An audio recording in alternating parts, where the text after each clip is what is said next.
Olá, eu sou a Ana, sou a criadora do canal Eu Sou Arquiteto da Realidade e vim hoje falar com vocês, baseado na teoria de Transurfing de Vadim Zeland.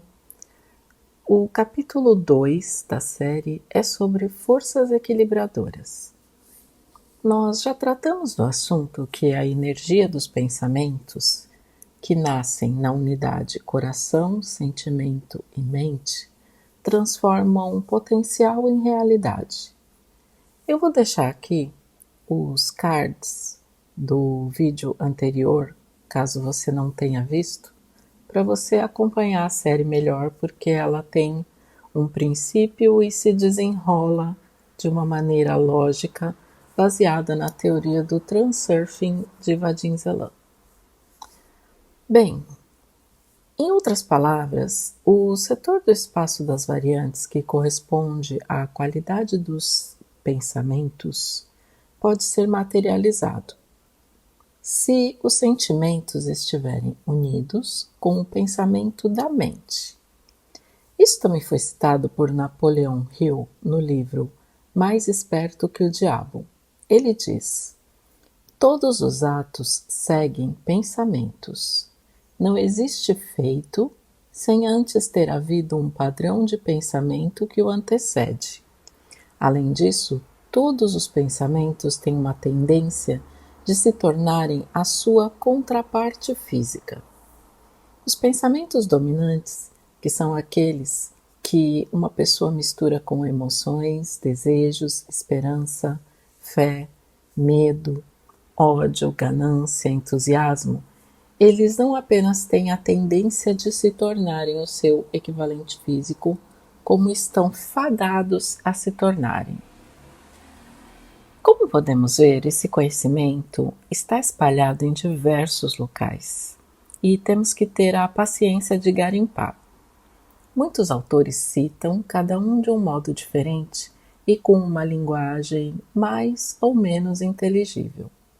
Por isso a importância de ler e estudar os conceitos repetidas vezes, como eu disse para vocês. Bom, o excesso de potencial é citado como uma força equilibradora. Essa força tenta neutralizar a polarização e, na maioria dos casos, seu impacto é focado na pessoa que criou o desequilíbrio. Precisamos compreender como que essas forças equilibradoras funcionam. Podemos citar como exemplos que não criam forças equilibradoras. Palavras como eu te amo, eu me amo, eu te odeio, eu não gosto de mim mesmo, eu sou bom, você é mau. Esses julgamentos são autossuficientes. Eles não são baseados em comparações e não criam dependência. Aqui nós temos alguns exemplos potenciais criados em relações dependentes. Eu te amo desde que você me ame. Eu me amo porque eu sou melhor que o resto de vocês. Você é mau porque eu sou melhor que você. Eu sou bom porque você é mau. Eu não gosto de mim mesmo porque eu sou pior que os outros. Existe uma enorme diferença entre o primeiro exemplo e o segundo. O julgamento baseado em comparação cria polarização. Forças balanceadoras tentam neutralizar a heterogeneidade, fazendo os opostos colidirem. Esse é o motivo pelo qual os problemas entram em nossas vidas de maneira tão intrusiva. Por exemplo, um casal aparenta ser incompatível e ambos estão unidos apenas para punir-se mutuamente. A conhecida lei de Murphy mostra o mesmo princípio, como se o universo fizesse dar errado uma situação no pior momento possível. A polarização distorce o ambiente energético e gera vórtices de balanceamento de forças como resultado. A realidade vai se tornando pobremente refletida, como um espelho com uma imagem distorcida. As pessoas parecem não perceber que os problemas surgiram porque algo está causando um distúrbio no equilíbrio energético. Então decidem lutar com o mundo externo em vez de eliminar a fonte de polarização. O Transurfing ensina como regra básica: dê a você mesmo a permissão para ter personalidade própria e permita aos outros serem diferentes. Você tem que deixar o mundo ir, deixar que ele seja livre, custe o que custar. Quanto mais você insiste em seus próprios desejos e reclamações, com mais força você atrai o oposto. Isso é o que ocorre literalmente. Você agarra o mundo pelo pescoço e o mundo luta tentando libertar-se. Não há por que insistir e exigir. Isso apenas exacerba a situação ainda mais. Em vez disso, a regra do Transurfing requer que você, conscientemente, mude sua atitude em relação à situação. As regras do Transurfing trabalham impecavelmente e qualquer pessoa que as siga estará livre de experimentar os tipos de problemas que parecem aparecer em nossas vidas sem qualquer razão particular. Tudo o que precisamos fazer é soltar o controle, parar de agarrar a vida pelo pescoço e veremos como essa passa instantaneamente a fluir de modo amigável. Isso é o que o Hélio Couto chama de soltar. Lao Tzu também fala disso em uma linguagem e cosmologia diferente. Lao Tzu é o escritor do livro Tao Te Ching. Basicamente, a ideia central de Vadim Zeland, de Hélio Couto e Lao Tzu converge no fato de que quanto mais tentamos controlar a vida pela força, mais criamos resistência. Quanto mais aprendemos a agir sem apego excessivo, mais a realidade parece fluir. A diferença entre esses autores está em por que isso acontece. Lao Tzu, no livro Tao Te Ching, apresenta o princípio da não ação. Isso não significa não fazer nada literalmente, mas agir sem forçar.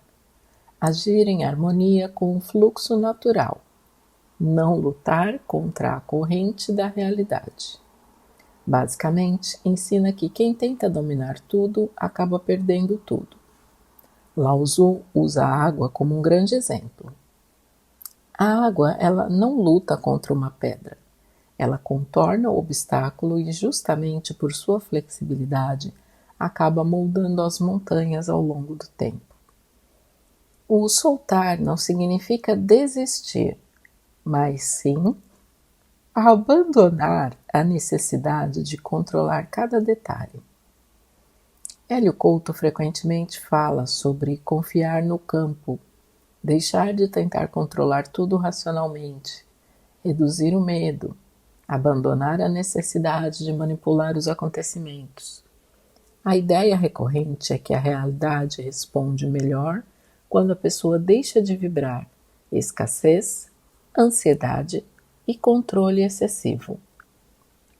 É impressionante como, apesar das diferenças culturais e históricas, eles chegam a recomendações muito semelhantes. Vamos tentar compreender o conceito a partir da metáfora do rio. Existem 3 maneiras de se navegar. A primeira é remar desesperadamente contra a corrente. A segunda é abandonar completamente os remos e deixar o barco girar sem direção. A terceira é usar os remos apenas para orientar o barco, aproveitando a força da corrente. É essa terceira postura que aproxima os 3 autores. Lao Tzu diria: siga o fluxo do Tao. Vadim Zeland diria: escolha a linha de vida e não crie excessiva importância. Hélio Couto diria: confie no campo e permita que as informações organizem os eventos. Todos apontam para um equilíbrio entre ação e entrega. Curiosamente, esse princípio também encontra ecos na psicologia moderna. Em abordagens como a terapia de aceitação e compromisso, Em vez de buscar eliminar pensamentos ou emoções difíceis, o indivíduo deve procurar desenvolver flexibilidade psicológica para agir de acordo com seus valores, mesmo na presença de sofrimento. A ideia central é que o sofrimento psicológico frequentemente aumenta quando existe uma tentativa persistente de controlar ou evitar pensamentos, lembranças e emoções desagradáveis. Soltar para fluir. Eu deixo aqui um gráfico mostrando um paralelo entre Lao Tzu, Vadim Zeland, Hélio Couto e a psicologia moderna. Vamos falar sobre pêndulos. De onde vêm as forças equilibradoras que forçam o equilíbrio? A onipresença dos opostos é clara. Imagine que você está ansioso, preocupado ou chateado sobre algo. Seus nervos ficarão tensos, ainda que um pouco. Então imagine que nesse estado aparece um palhaço e começa a pular ao redor e a te balançar ainda mais. Quanto mais você fica irritado, mais o palhaço pula. Há muitos modos de aumentar sua tensão. Por exemplo, você está com pressa e medo de se atrasar. O tal palhaço bate palmas, esfrega as mãos e grita: "Vamos lá!" A partir desse momento, tudo começa a ficar contra você. Pessoas vão bloquear o seu caminho e quanto mais você tenta correr, parece que mais gente preguiçosa e lenta caminha na sua frente. Os carros na estrada começam a fazer o mesmo. Claro que algumas coisas podem alterar sua percepção, porque quando você está com pressa, o resto do mundo parece estar mais devagar. Eu posso citar um outro exemplo clássico: a fila de supermercado. Você está parado em uma fila de supermercado e tem pressa e percebe que a fila do seu lado está mais rápida. Você decide mudar e vai para a fila do lado, e a partir desse momento, a fila em que você está torna-se mais lenta do que a que você deixou. Há inúmeros outros exemplos. Quando você está preocupado sobre algo, as pessoas ao seu redor vão irritar você como se soubessem o que estão fazendo. Quanto mais irritado você fica, mais a pressão externa se intensifica e mais pessoas vão irritar você. A coisa mais interessante é que ninguém faz isso conscientemente. Isso nunca lhes ocorreria pensar que estão irritando alguém. As pessoas estão agindo de maneira inconsciente. Essa força equilibradora da qual falamos vem de um elemento energético que Vadim Zeland chama de pêndulo. O pêndulo é uma entidade energético-informacional real, porém invisível na terceira dimensão. Ele fala muito sobre os pêndulos no primeiro exemplar da série Transurfing. Um pêndulo pode ser sempre encontrado em lugares onde eles podem sobreviver da energia do conflito. Não é que essa entidade seja capaz de conspirar qualquer coisa ou dar-se conta de modo consciente do plano, mas um pêndulo ele age como uma sanguessuga. Eles sentem a polarização do campo energético e se alimentam da energia gerada. E isso não é o pior de tudo. O que é terrível é que, em vez de apenas absorver a energia conflitante, eles de algum modo empurram as pessoas a se comportarem como se elas pudessem dar mais e mais do mesmo tipo de energia. Os pêndulos fazem todo o possível para ter a certeza de que a fonte de energia transborde. Eles manipulam as pessoas com cordas invisíveis como marionetes, e as pessoas obedecem. O modo como os pêndulos influenciam os motivos das pessoas ainda não está claro, mas está claro que eles são extremamente bons em fazê-lo. Os pêndulos não podem acessar a consciência, mas eles também não precisam. Basta acessar o subconsciente, porque isso é ainda mais poderoso. De um modo ou de outro, a maioria das pessoas está parcialmente adormecida na vida enquanto está acordada. Nós frequentemente fazemos coisas no piloto automático, sem estarmos conscientes verdadeiramente do que estamos fazendo. Sem dizer a nós mesmos: nesse momento eu estou desperto e consciente do que eu estou fazendo, por que eu estou fazendo e como eu estou fazendo. Isso é um exercício muito interessante. Citar essa frase cria o hábito de acordar durante as tarefas diárias. Não há motivo para analisar que tipo de pêndulo funciona em cada tipo de situação, de onde ele vem e como compreender por que ele age, como age e o que está realmente ocorrendo no nível energético. Nunca compreenderemos essa questão, talvez porque a percepção da terceira dimensão não nos permita compreender. A conclusão principal é que precisa ser aprendida. Quando as forças balanceadoras fazem os opostos colidirem, os pêndulos fazem todo o possível para inflamar a energia e aumentar o conflito. Essa é a lei do pêndulo. Pêndulos e egrégoras. Podemos estabelecer um paralelo comparativo entre o conceito de pêndulo e egrégora. O termo egrégora é muito antigo e surge das tradições esotéricas, tendo sido desenvolvido por correntes herméticas, rosacruzes, teosóficas e ocultistas. Uma egrégora é entendida como um campo psíquico coletivo formado pela união de pensamentos, emoções, símbolos e intenções de um grupo. Algumas tradições afirmam que quanto mais pessoas alimentam esse campo por mais tempo, mais forte ele se torna. Esse campo também pode adquirir uma espécie de personalidade coletiva, influenciando os membros de maneira sutil. Podemos citar semelhanças entre pêndulos e egrégoras a saber. Ambos nascem da energia coletiva. Ambos crescem com atenção repetida. Ambos tendem à autopreservação. Ambos explicam por que grupos frequentemente parecem adquirir uma vida própria. Em outras palavras, os dois modelos descrevem o fenômeno emergente no qual o coletivo passa a exercer influência sobre os indivíduos que o compõem. A diferença entre os dois conceitos é filosófica. No Transurfing, o pêndulo é apresentado como um mecanismo funcional dentro da realidade. Zeland evita descrevê-lo como um espírito, mas sim como uma entidade energético-informacional que busca preservar sua existência. Já na literatura esotérica, muitas correntes atribuem às egrégoras um grau maior de autonomia, chegando a descrevê-las como inteligências coletivas ou entidades psíquicas, embora não haja consenso entre as tradições. Outra diferença é o foco. O Transurfing é essencialmente prático, e a pergunta é: como deixar de ser manipulado por um pêndulo? Já o estudo das egrégoras costuma investigar sua natureza, formação e até as formas de criação ou fortalecimento em contextos espirituais iniciáticos. Vamos fazer uma analogia com algo que existe no nosso mundo atual. Imagine uma rede social.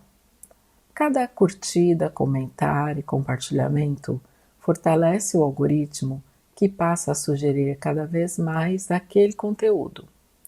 O algoritmo ele não gosta e nem desgosta do tema. Ele apenas responde ao fluxo de atenção. Ele é automático, ele é automatizado. No modelo de Zeland, esse algoritmo se parece com um pêndulo. Na visão esotérica, o conjunto formado pelo algoritmo, usuários, símbolos, narrativas e identidade criada em torno deles se aproxima da ideia de uma egrégora. Uma síntese possível pode ocorrer se colocarmos ambos os conceitos lado a lado. Poderíamos dizer que, primeiro, todo pêndulo pode ser entendido como um campo coletivo alimentado pela atenção humana. Segundo, toda egrégora pode ser entendida como um campo coletivo alimentado pela energia psíquica compartilhada. A principal diferença é que Zeland descreve esse fenômeno em uma linguagem voltada ao funcionamento da realidade e da consciência, enquanto as tradições esotéricas frequentemente o interpretam dentro de uma cosmologia espiritual mais ampla, na qual esses campos podem adquirir diferentes níveis de autonomia. Vale observar que nenhum desses conceitos é reconhecido como um modelo estabelecido pela psicologia ou pela física contemporânea. Ele pertence a sistemas filosóficos e espirituais distintos e são usados por seus proponentes como formas de interpretar a influência dos coletivos sobre o comportamento humano. Uma conclusão pessoal que não está nos livros de Celan é que uma egrégora pode ser vista como um ecossistema composto por vários pêndulos interligados. Fazendo uma analogia tecnológica, imagine um computador. A egrégora seria o sistema operacional inteiro. Os pêndulos seriam os processos executados em segundo plano. Cada processo consome energia. O conjunto de todos eles mantém o sistema funcionando. Entretanto, existe uma diferença importante. Para Celan, um único pêndulo pode existir sozinho.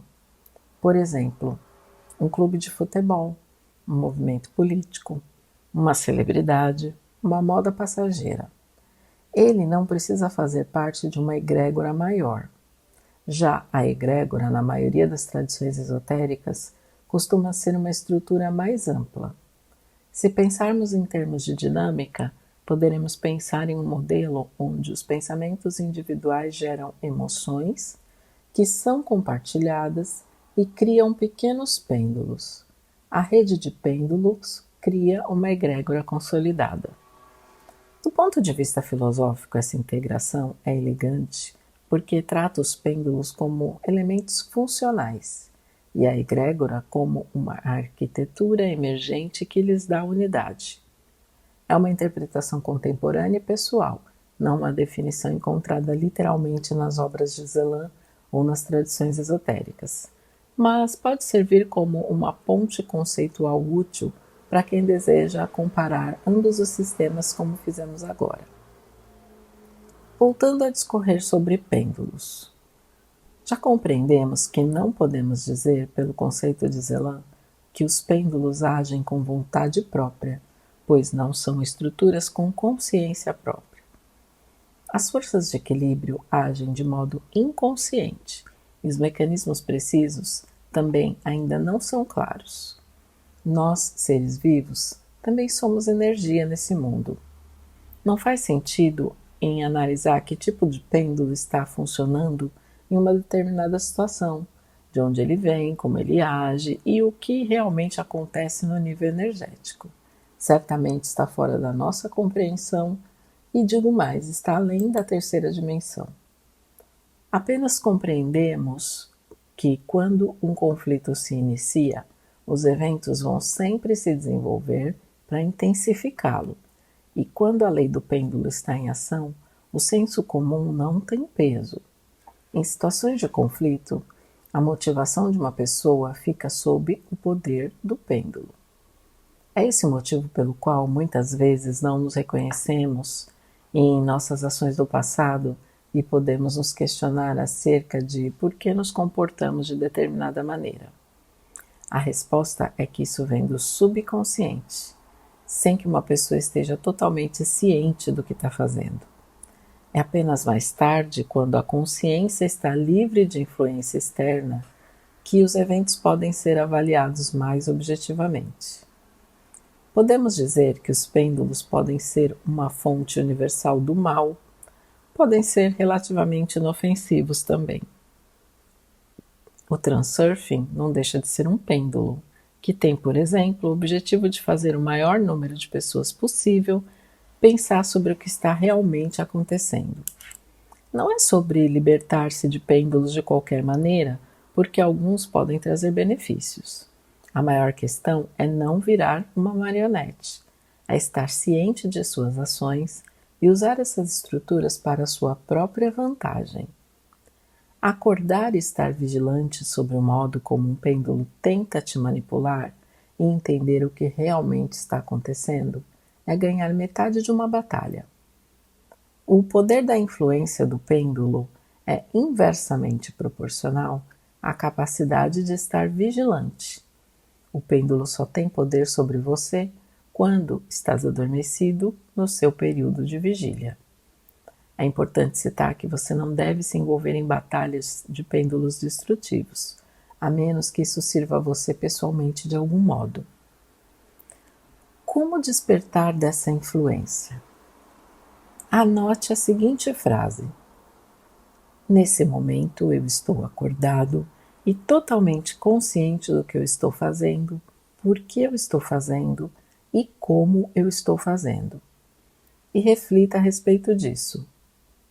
Então, eu, Ana, nesse momento estou acordada e totalmente consciente do que eu estou fazendo. Estou narrando esse conhecimento para você. Por que eu estou fazendo?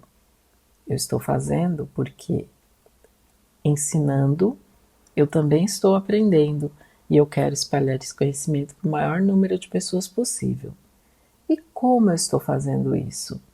Bom, estou utilizando aqui um dispositivo de gravação, estou utilizando a plataforma YouTube para poder divulgar o conhecimento.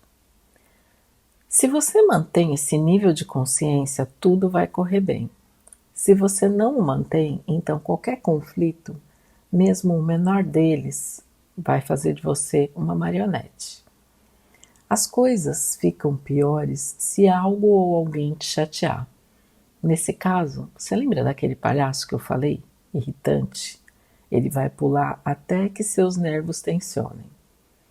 Isso usualmente significa que o pêndulo capturou a sua atenção em um laço. Para se libertar do pêndulo, você precisa tornar-se indiferente, mesmo que isso possa ser difícil também. Por exemplo, a música do vizinho está te deixando louco. A sua tarefa é desvencilhar-se do pêndulo a todo custo. É quase impossível forçar-se a sair e não reagir. Não faz sentido tentar suprimir suas emoções. Em vez disso, use a mudança de foco para algo diferente. Então, se a música do vizinho está te incomodando, tente ouvir a sua própria música. Não tão alta, mas só bastante para abafar o som da música do vizinho. Pense em outras maneiras de se distrair. Seus vizinhos vão gradativamente reduzir o volume. O mesmo princípio se aplica em outras situações quando o tal do palhaço está pulando e a sua atenção é capturada por algum tipo de laço. Você se encontra capturado pelo jogo do pêndulo, cujo objetivo é aumentar a energia de conflito. Para se libertar do laço, você deve desviar a sua atenção. Pensando bem, as coisas não acontecem para te irritar, desde que você esteja acordado. Você pode pensar que tudo isso soa ridículo e não é fácil acostumar-se à ideia de que certas entidades podem te controlar. Aceitar e compreender esse conhecimento é uma escolha pessoal e é um longo caminho a ser trilhado. Você não tem que acreditar nisso. Apenas observe e então desenhe suas próprias conclusões. Eu finalizo aqui um breve sumário do conceito de Transurfing. A partir do próximo vídeo, nós vamos passar para as aulas práticas. Antes de encerrar, quero deixar uma reflexão. Enquanto você assistia esse vídeo, bilhões de sinapses aconteceram dentro do seu cérebro. Novas conexões foram criadas, novas possibilidades começaram a existir. Talvez você não seja exatamente a mesma pessoa que apertou o play há alguns minutos. É assim que toda transformação começa, não com grandes acontecimentos, mas com uma única ideia capaz de reorganizar a forma como enxergamos a realidade. Se esse conteúdo despertou algo em você, não permita que essa nova conexão enfraqueça. Fortaleça. Inscreva-se no canal e ative as notificações. Cada novo vídeo será mais uma peça na construção da realidade que você escolhe viver. Por favor, deixe seu like. Para você é apenas um gesto de 1 segundo, mas para o algoritmo é um sinal de que esta mensagem merece alcançar outras consciências que talvez estejam esperando exatamente por este conhecimento. Imagine quantas vidas podem mudar porque você decidiu clicar em um único botão. Se esse vídeo fez sentido para você, compartilhe-o. Porque ideias transformam pensamentos, pensamentos transformam escolhas, escolhas transformam destinos. E lembre-se de uma única coisa: o espelho nunca cria a imagem, ele apenas reflete aquilo que está diante dele. A realidade faz exatamente a mesma coisa. Até o próximo vídeo. E nunca se esqueça, eu sou Ana e você é o arquiteto da sua realidade.